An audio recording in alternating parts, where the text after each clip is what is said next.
Hello student, আজকে আমরা করব এবিটিএ টেস্ট পেপারের একটি অঙ্কের প্রশ্ন পেপারের সমাধান, যেটা তোমরা দেখতে পাচ্ছ 433 নম্বর পেজে রয়েছে। আমরা 433 নম্বর পেজটা আজকে 1 দাগ 2 দাগ 3 দাগ এবং 4 দাগের অঙ্কগুলো সমাধান করব। এর আগে যতগুলো পেজ রয়েছে তার সমাধান আমি করে রেখেছি, তোমরা যদি না দেখে থাকো তাহলে লিঙ্ক ডিসক্রিপশনে দেওয়া রয়েছে, সেখান থেকে তোমরা চেক করতে পারো। দেখো, 1 দাগের 1-এর অঙ্কটা কি বলছে, কোনো আসল ও তার সবৃদ্ধি মূলের অনুপাত বলে দিয়েছে 25:27। সুদের হার কত আমাদেরকে বের করতে হবে। এখানে আসলটা আমরা ধরে নিতে পারি, এটা 1 নম্বর দিলাম। আসল এখানে আমরা ধরে নিলাম কত, ধরে নিলাম হচ্ছে 25x টাকা। আর এখানে সবৃদ্ধি মূল যেটা মানে অর্থাৎ সুদ যোগ আসল, এটা মিলিয়ে হচ্ছে কত, 27x টাকা, এটা আমরা ধরে নিলাম। তাহলে শুধু সুদ যদি আমরা বের করতে চাই তাহলে 27x থেকে আমাদেরকে 25x বিয়োগ দিতে হবে এবং সুদ বেরোবে হচ্ছে 2x টাকা। এবার আমাদের মেন সূত্র I = PRT/100, তাহলে আমরা সেটা লিখে নিলাম PRT/100। I এর জায়গায় আমরা বসাতে পারি হচ্ছে 2x টাকা, P এর জায়গায় বসাতে পারি হচ্ছে 25x, গুণ চিহ্ন দিয়ে R এর মান এখানে বলেনি তাই Rটা R থাকবে, আর টি এখানে বলেছে হচ্ছে 1 বছরের জন্য, বাই দিয়ে 100। এবার দেখো এক্স এক্স কেটে যাচ্ছে, 25 দিয়ে 100 কাটাকুটি করলে 4 হয়, আর 4 দুগুণি 8 হয়, তাহলে আর এর হচ্ছে মান 8%। 8% অর্থাৎ অপশন ডিতে রয়েছে, অপশন ডি হচ্ছে সঠিক উত্তর। চলে আসবো আমরা নেক্সট অঙ্কটায়। দেখো 2 দাগের অঙ্কটা কি বলছে, 16 এবং 25-এর মধ্য সমানুপাতিক কত হবে। মধ্য সমানুপাতির একটা সূত্র রয়েছে, সূত্র হচ্ছে সংখ্যা দুটির গুণফল, √ওভার দিয়ে সংখ্যা দুটির গুণফল, এটা হচ্ছে মধ্য সমানুপাতির সূত্র। তাহলে 16-র যদি রুট করি 4 হবে, আর 25-এর রুট করলে 5 হবে, অর্থাৎ 4 5-এ 20। তাহলে 20টা আমরা দেখতে পাচ্ছি অপশন বিতে রয়েছে, অপশন বি হচ্ছে সঠিক উত্তর। চলে আসছি আমরা নেক্সট অঙ্কটায়। 3 দাগের অঙ্কটা কি বলছে, দেখো ABCD বৃত্তস্থ চতুর্ভুজের কোণ এটা হচ্ছে 80 ডিগ্রি, কোণ সি এর মান কত। মাথায় রাখবে বৃত্তস্থ চতুর্ভুজের ক্ষেত্রে, ধরো আমরা বৃত্তস্থ একটা চতুর্ভুজ আঁকলাম, তাহলে এর যে বিপরীত কোণ দুটো হয় সেটা পরস্পর সম্পূরক হয়। সম্পূরক মানে হচ্ছে 180 ডিগ্রি হয়, মানে এদের টোটাল যোগফলটা 180 ডিগ্রি হয়। তাহলে একটা কোণ যদি 80 হয় তাহলে 180 থেকে একটা 80 বিয়োগ করে দাও, তাহলে 100 ডিগ্রি হবে। খুবই সোজা এটা। তাহলে সি এর মান কত হবে, 100 ডিগ্রি, যেটা আমরা পাচ্ছি হচ্ছে অপশন সিতে। অপশন সি হচ্ছে সঠিক উত্তর। চলে আসছি আমরা 4 দাগেরটায়। Sine theta minus cos theta দিয়েছে, তাহলে আমরা কি করব, sine theta equal to cos theta আমরা লিখতে পারি, কারণ মাইনাসটা ওই পাশে গেলে প্লাস হয়ে যায়, তাই কস থিটা। এবার এটা যদি এর নিচে নিয়ে চলে আসি, অর্থাৎ সাইন থিটার নিচে নিয়ে আসলাম হচ্ছে কস থিটা, তাহলে পুরো থাকবে কত, 1। আমরা জানি sine theta by cos theta এটার মান হয় হচ্ছে ট্যান থিটা, আর 1 মানে আমরা জানি হচ্ছে ট্যান 45 এর ক্ষেত্রে 1 হয়। তাহলে ট্যান ট্যান যদি উঠে যায় তাহলে থিটার মান আমরা পাচ্ছি কত, 45 ডিগ্রি।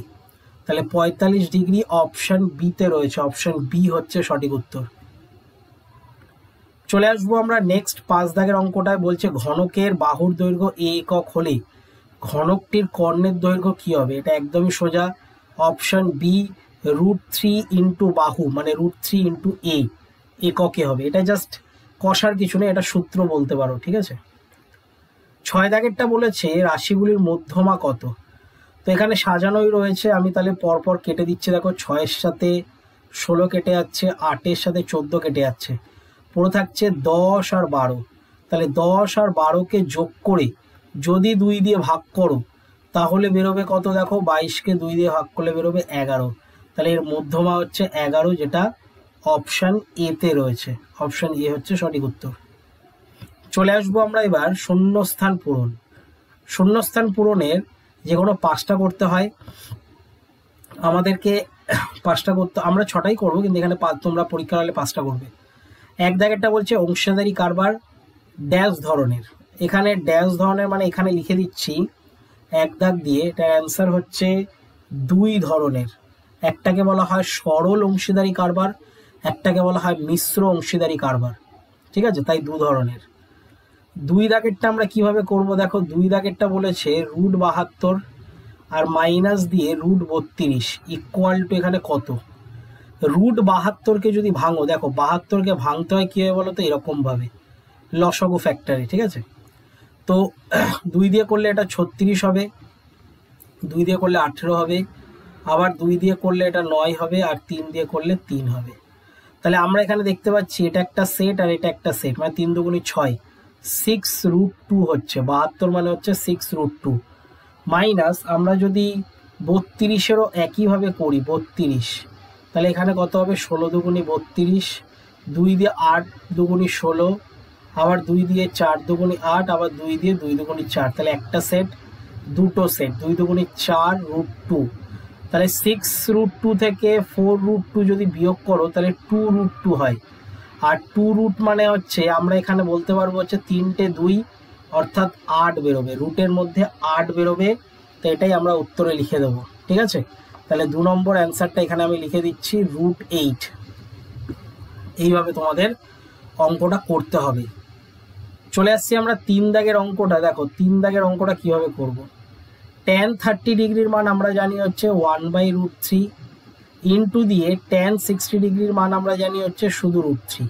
তাহলে √3 যদি কেটে যায় তাহলে 1 পড়ে থাকে, তাহলে এখানে খুব ইজিলি 1 বসিয়ে দিতে পারো, ঠিক আছে।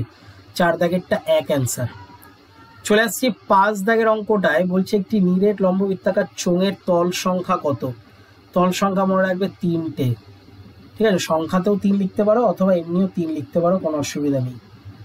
এবার চলে আসছি আমরা 6 দাগেরটায়। 6 দাগেরটা বলছে x1 x2 x3 এবং xn এর x বার যদি হয় যৌগিক গড়, তাহলে a দিয়ে যদি থাকে সবকটা, তাহলে সেটা কত হবে। জাস্ট ইজি এটা কি করে দেবে, x বারের আগে একটা a বসিয়ে দেবে, তাহলে a ইন্টু x বার, ঠিক আছে, এই উত্তরটা হবে।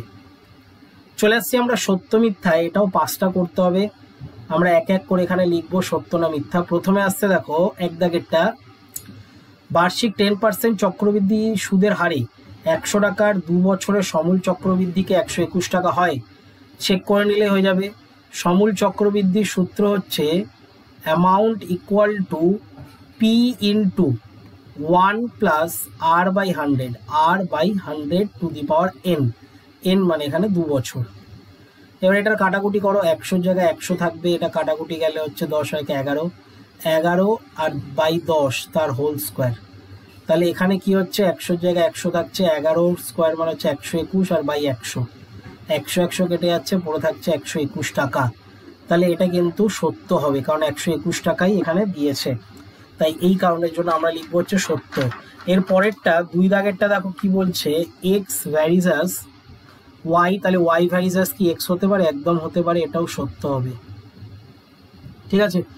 3 দাগেরটা বলেছে অর্ধবৃত্তস্থ কোণ অর্ধবৃত্তাংশ অপেক্ষা বৃহত্তর বৃত্তাংশ কোণ হচ্ছে স্থূলকোণ, এটা একদমই মিথ্যা হবে, ঠিক আছে, এটা মিথ্যা হবে।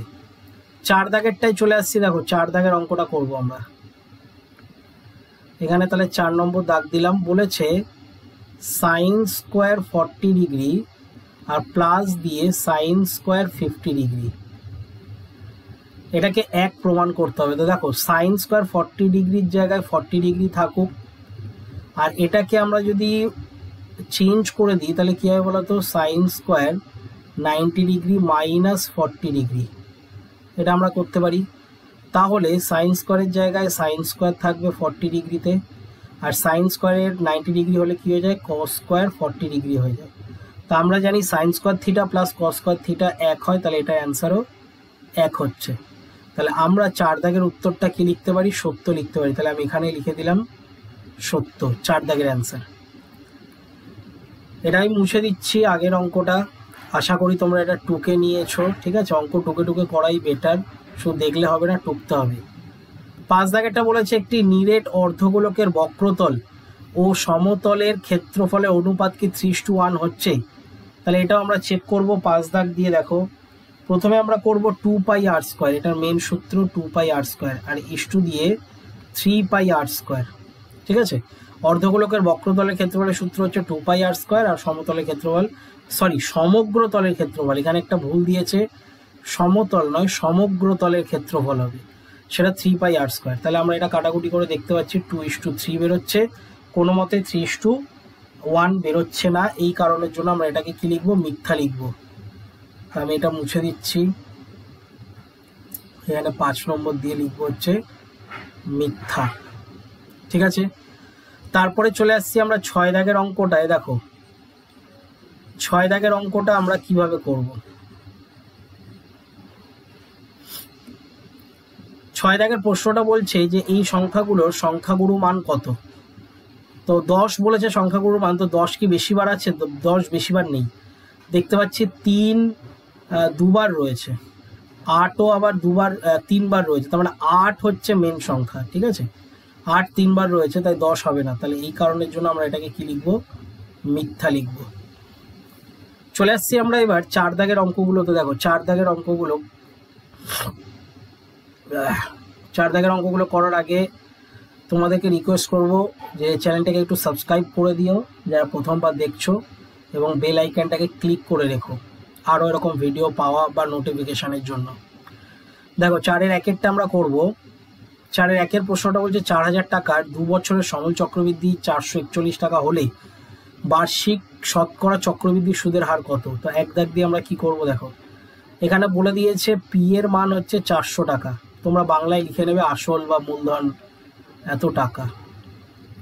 তারপরে সময় এখানে বলে দিয়েছে, যেটাকে আমরা এন দিয়ে প্রকাশ করি, 2 বছর, এটাও বলে দিয়েছে। আর সবৃদ্ধি মূল অর্থাৎ অ্যামাউন্টটাও বলে দিয়েছে, এ ফর অ্যামাউন্ট 441 টাকা, এটাও বলে দিয়েছে। আমাদের বার্ষিক শতকরা চক্রবৃদ্ধি সুদের হারটা ধরে নিতে হবে। তার তোমরা লিখবে যে ধরি বা মনে করি যে কোনো একটা, যে চক্রবৃদ্ধি সুদের হার আমরা ধরবো কত, R%, এটা আমরা ধরে নিলাম। এবার মেন সূত্র আমরা জানি A = P × 1 + R/100⁴ n, এটা হচ্ছে মেন সূত্র। এর মান জায়গায় আমরা বসিয়ে দেবো 441, এর জায়গায় বসিয়ে দেবো 400, 1 + R/100⁴ 2, এটা বা দিয়ে করবে সব। ঠিক আছে, এবার দেখো 441-এর নিচে আমরা 400 নিয়ে আসতে পারি, আর এই পাশে কি হয়ে যাবে, 1 + R/100⁴²। স্কোয়ারটা যদি ওই পাশে চলে যায় তাহলে ওটা বর্গমূল হয়ে যাবে 441 অর্থাৎ 21, আর 400 মানে হচ্ছে 20, বিয়োগ 1 = R/100 হয়ে যাবে। বিয়োগ 1 কেন, কারণ এই পাশে যে একটা ছিল সেটা এই পাশে চলে এসছে। 21 থেকে 20 যদি বাদ দিই তাহলে 1/20 হচ্ছে, 1/20 = R/100। তাহলে 20-কে 100 দিয়ে কাটাকুটি করলে আর এর মান আমরা পেয়ে যাব কত, 5%। ঠিক আছে, তাহলে 5% হচ্ছে এই অঙ্কটার অ্যান্সার। চলে আসছি আমরা নেক্সট অঙ্কটায়। নেক্সট অঙ্কটা আমরা কিভাবে করব, দেখো 2 দাগেরটা।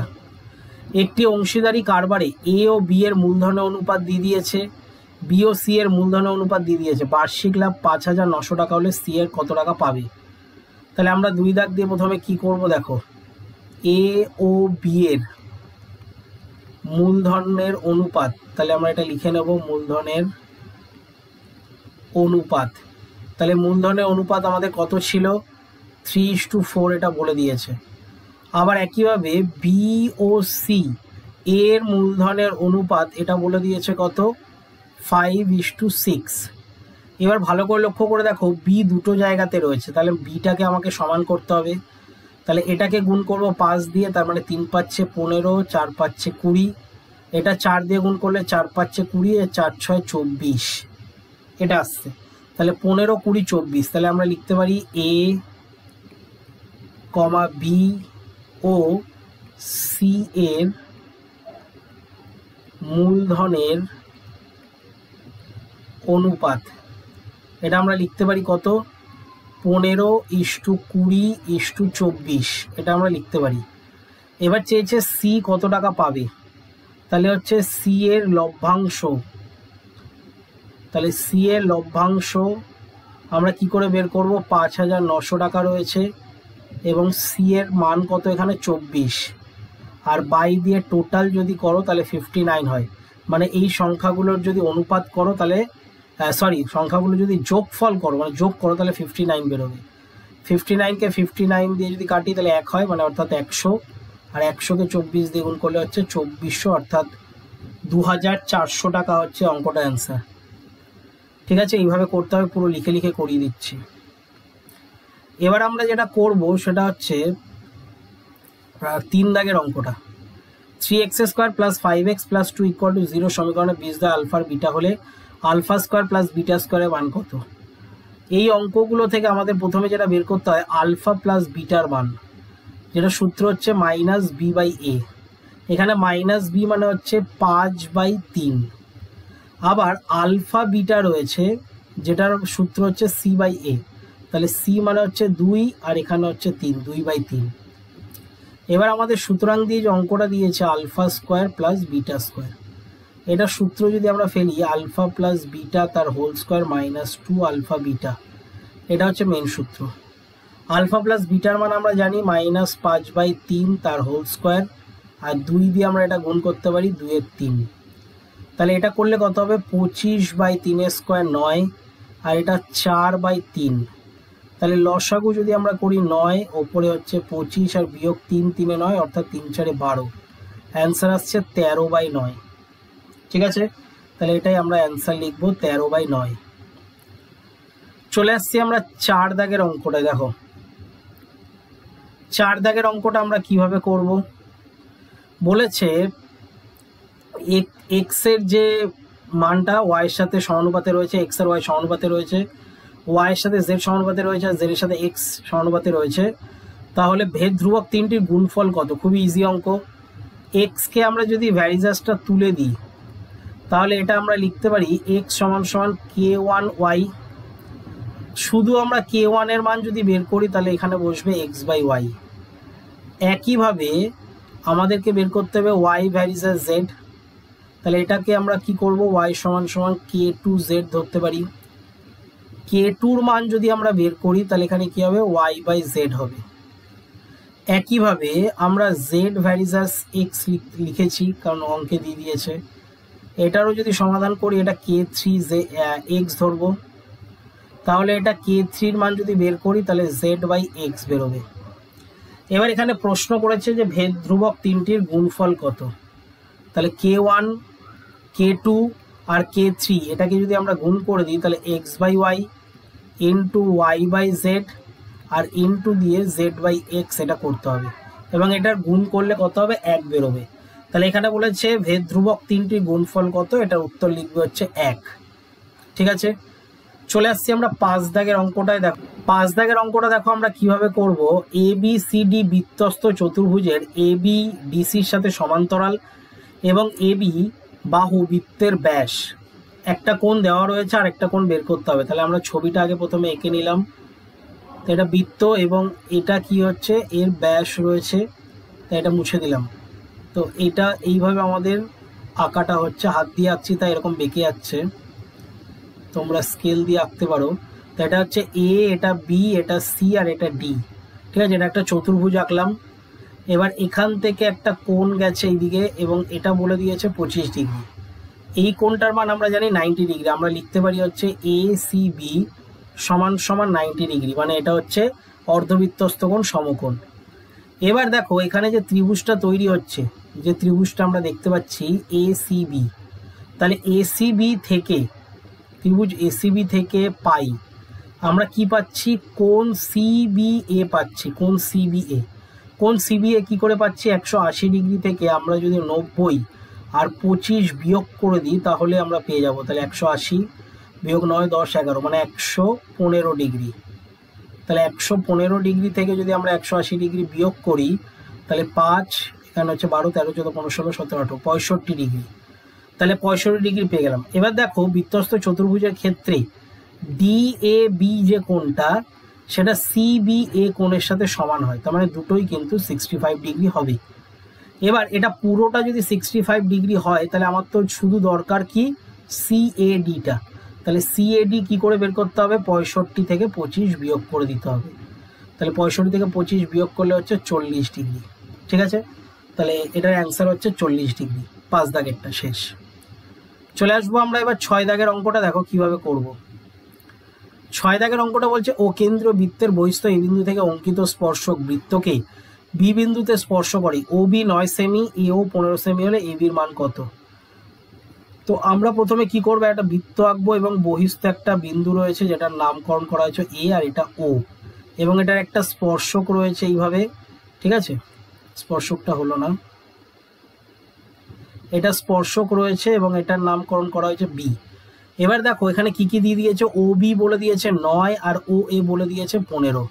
তাহলে এ বি বের করতে হবে। তার আগে আমাদেরকে এটা জানতে হবে যে কোণ এ বি ও এটা হচ্ছে 90 ডিগ্রি, অর্থাৎ ত্রিভুজটা হচ্ছে একটা সমকোণী ত্রিভুজ।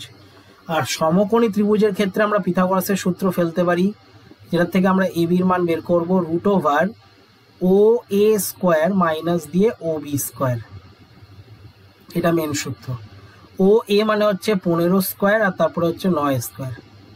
15 স্কোয়ার হচ্ছে 225 আর 9 স্কোয়ার হচ্ছে 81। 225 থেকে 81 যদি বাদ দাও তাহলে 144 হয়, আর 144 মানে হচ্ছে 12 সেন্টিমিটার। ঠিক আছে, এটা বহুবার রিপিটও হয়েছে এই অঙ্কটা, প্রশ্ন বিচিত্রাতেও ছিল অনেকবার। চলে আসছি আমরা নেক্সট অঙ্কটায়। নেক্সট অঙ্কটা দেখো 7 দাগেরটা। 7 দাগেরটা বলেছে একটা সমকোণী ত্রিভুজ রয়েছে এবং এই মাঝখান থেকে একটা কোণ গেছে যেটার নামকরণ করা হয়েছে ডি। তাহলে এ বি সি করলাম এটা। এবার এখান থেকে বলে দিয়েছে যে এ বি সি 90 ডিগ্রি, অর্থাৎ এটা বলে দিয়েছে 90 ডিগ্রি। তাহলে এটা 90 ডিগ্রি যদি বলে দেয়, এটা লম্ব যদি বলে দেয়, তাহলে আমরা একটা সূত্র জানি। সূত্রটা হচ্ছে CD by BD equal to BD by D AD. ঠিক আছে, বিডি বাই এডি এটা হচ্ছে সূত্র। এটা মাথায় রাখবে, এটা একটা উপপাদ্য রয়েছে।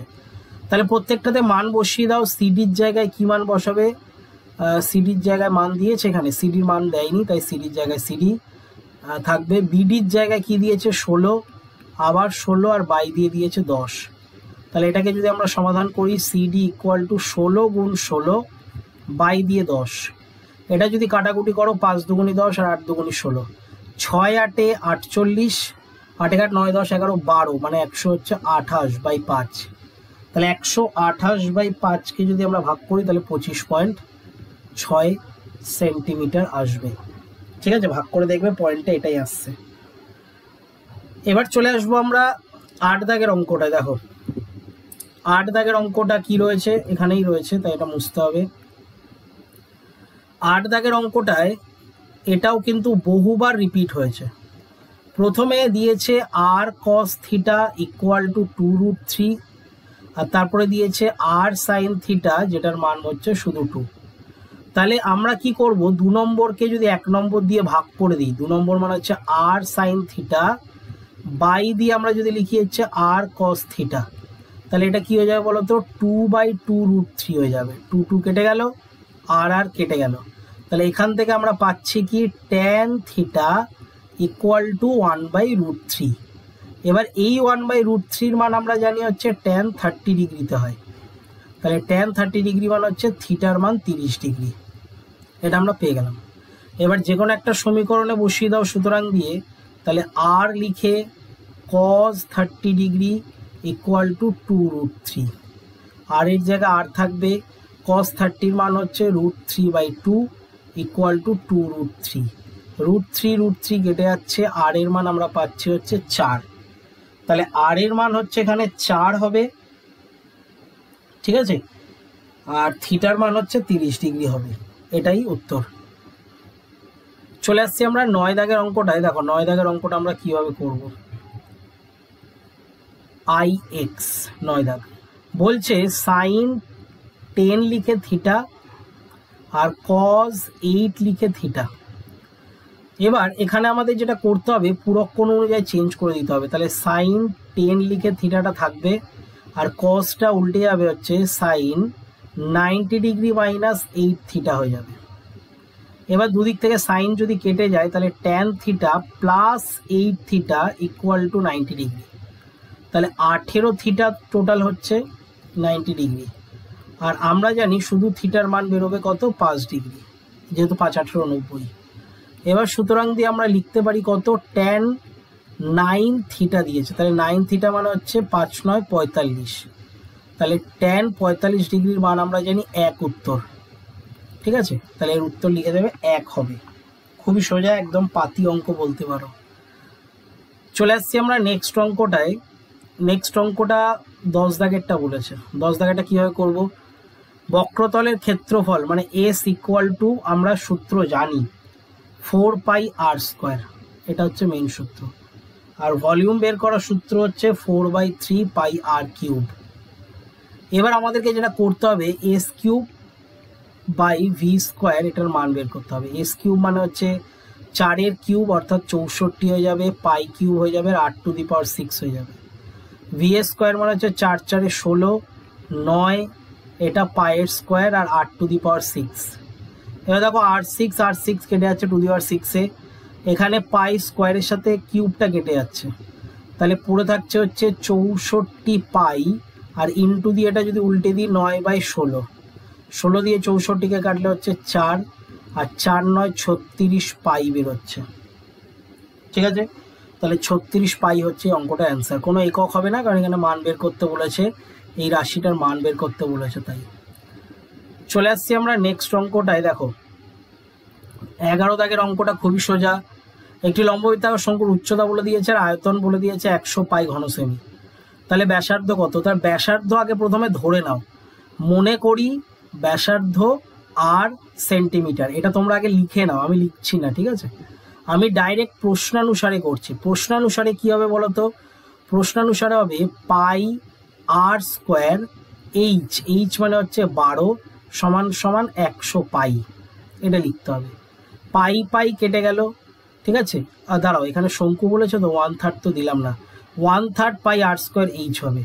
তাহলে আমরা 1/3 জায়গায় 1/3 লিখবো, 1/3 জায়গায় 1/3 লিখবো না, কারণটা কাটাকুটি যাচ্ছে, 3 দিয়ে 12কে কাটলে হচ্ছে 4 হয়। তাহলে আর স্কোয়ার ইকুয়াল টু 100/4 অর্থাৎ 25 হচ্ছে। তাহলে শুধু আর এর মান আমরা 25 মানে হচ্ছে 5 পাচ্ছি। ঠিক আছে, তাহলে এখানে ব্যাসার্ধের দৈর্ঘ্য হচ্ছে 5 সেন্টিমিটার, এটা লিখে দেবে। এটা লিখে লিখে কিন্তু করবে, আমি করলাম না লিখে লিখে। ঠিক আছে, এটা তোমরা লিখবে, তাহলে অঙ্কটা পারবে। একটু নিজেরাও করো, অনেকে কমেন্ট করো স্যার অঙ্কগুলো মানে বাকি অঙ্কগুলো করিয়ে দিচ্ছেন না কেন। দেখো আমি তো মাধ্যমিক দিতে যাব না, ঠিক আছে। অনেকে কি বলতো, মানে যারা এই কমেন্টগুলো করে তাদেরও আবার রিপ্লাই অন্য স্টুডেন্ট দিয়ে দেয়। ঠিক আছে, আমার এটা দেখে খুব ভালো লাগে যে তোমরা কমেন্ট করছো যে বাকি অঙ্কগুলো দিচ্ছে না কেন। দেখো বাকি অঙ্কগুলো আমার প্রত্যেকটা পেজ দেখা রয়েছে, প্রত্যেকটা পেজের অঙ্কই বই থেকে বা উদাহরণ থেকে রয়েছে। যেটা বই বা বাইরে রয়েছে, উদাহরণের বাইরে, সেই অঙ্কগুলো কিন্তু আমি করিয়ে দিচ্ছি অলরেডি। দেখবে লেখা রয়েছে, যদি প্লে লিস্টে যাও তাহলে ওখানে পেয়ে যাবে বইয়ের বাইরের অঙ্ক। অলরেডি 2টো ভিডিও বইয়ের বাইরের অঙ্কটা আমি করিয়ে রেখেছি। ঠিক আছে, তার বাইরে যদি কোনো অঙ্ক থাকে তাহলে অবশ্যই আমি করাবো, কিন্তু তোমরা যে বইয়ের অঙ্কগুলো করিয়ে দাও ওগুলো আমি ভিডিও করিয়ে কি করব, কারণ অনেক স্টুডেন্ট দেখবে না। ঠিক আছে, তোমরা যেসব স্টুডেন্টরা মানে সারা বছর প্র্যাকটিস করোনি, মানে বই করোনি ভালো করে কোচিং সেন্টারে বা তোমাদের যে গৃহ শিক্ষক রয়েছে তার কাছে যদি না করে থাকো, তাহলেই তাদের প্রবলেম হচ্ছে। ঠিক আছে, তো বাকি স্টুডেন্টদের কথা ভেবে আমি শুধুমাত্র 2 মার্কসের অঙ্ক পর্যন্তই করাচ্ছি, বাকিগুলো সবই কিন্তু টেক্সট বই আছে। এবার দেখো আমরা যেটা করব, এটা হয়ে গেল 5।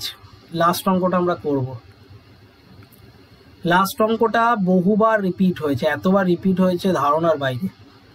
এখানে দেখো এই যখন ইউআই দেওয়া থাকবে, এটাকে আমরা মেনশন করব এ বলে, আর এটাকে মেনশন করব হচ্ছে এইচ বলে। ওপরেরটাকে এ ধরা হয়, নিচেরটাকে এইচ ধরা হয়। এক্স বার ইকুয়াল টু, এটা সূত্র হচ্ছে A plus summation F I U I হবে, আর নিচে হবে summation F I into H. এবার এক্স বারের মান আমরা বের করব, এ লিখবো হচ্ছে কত 25, এটা হয়ে যাবে কত 20, আর নিচে হয়ে যাবে কত 100। ঠিক আছে, ইন্টু দিয়ে কত 10, তাহলে 0 0 0 0 কেটে গেল, তাহলে পুরো থাকছে 25 আর 2 27। তাহলে এই অঙ্কটার অ্যান্সার হচ্ছে 27। এটা বহুবার করিয়েছি, অনেকবার করিয়েছি। ঠিক আছে, তো আজকের মতন এতটাই। যেহেতু আমার একটু গলাটা ইনফেকশন হয়ে গেছে, মানে ঠান্ডা লেগেছে বলতে পারো, তার জন্য আজকে ভয়েসটা এরকম তোমরা শুনতে পাবে। ঠিক আছে, আর জোরে জোরে বলতেও পারলাম না, অনেকটা থেমে থেমে টাইম নিয়ে অনেকটা ভিডিও হলো, অনেকটা সময় নিয়ে। তো তোমাদের যদি ভালো লেগে থাকে তাহলে ভিডিওটা একটা লাইক করে দিও, বন্ধুদের মধ্যে শেয়ার করে দিও। চ্যানেলে যদি নতুন হও চ্যানেলটাকে সাবস্ক্রাইব করে রেখো এবং পাশে যে বেল আইকনটা রয়েছে তার অল নোটিফিকেশান অন করে রেখো। দেখা হচ্ছে আমাদের নেক্সট ভিডিওতে।